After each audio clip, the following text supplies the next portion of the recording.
A famous pair of Harvard studies, which involved so many people over so long a time, they've by now chalked up millions of person-years of data, found that the consumption of anthocyanin-rich foods containing those bright-colored plant pigments, was associated with a lower risk of developing type 2 diabetes over time, particularly blueberries. Just 2 or 3 servings a week associated with a 23% lower risk. In my daily dozen, I recommend berries every day. Why, though? What do berries have to do with diabetes? Well, type 2 diabetes is caused by insulin resistance, and interventional studies evidently clearly show that dietary berries can ameliorate insulin resistance. Yeah, but that was in diabetic mice. What about in men and women? Those consuming lots of anthocyanin-rich foods like berries didn't just have less inflammation, but significantly lower insulin resistance.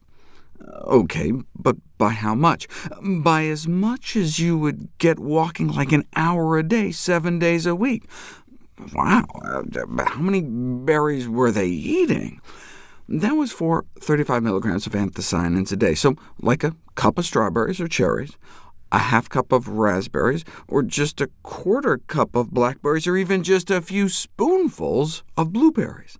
But that was just a snapshot in time cross-sectional study. What we need are interventional trials, where you give people blueberries in a double-blind, randomized, and placebo-controlled clinical trial to truly put them to the test.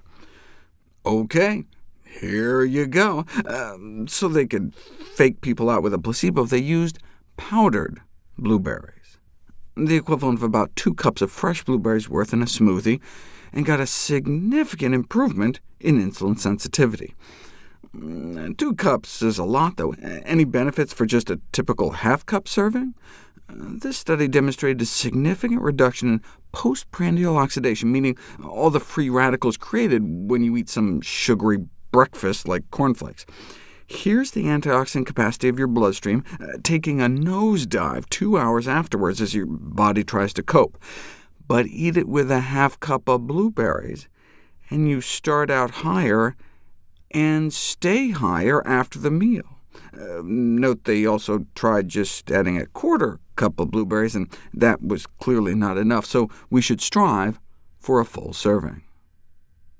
The reason we care about free radicals, though, is that they can damage our DNA. Can a single portion of blueberries really improve protection against DNA damage? A single portion of blueberries can improve protection against DNA damage. They drew blood from people before and after they ate some frozen blueberries, and exposed their white blood cells to free radicals in the form of hydrogen peroxide. And blueberries significantly reduced the DNA damage done within a single hour after berry consumption. However, the protective effect was transient, and our DNA vulnerability returned within 2 hours. So we want to be eating super healthy foods like berries at every meal. In conclusion, 1 portion of blueberries can improve our cellular resistance to DNA damage, thus supporting the importance of consuming healthy plant foods regularly.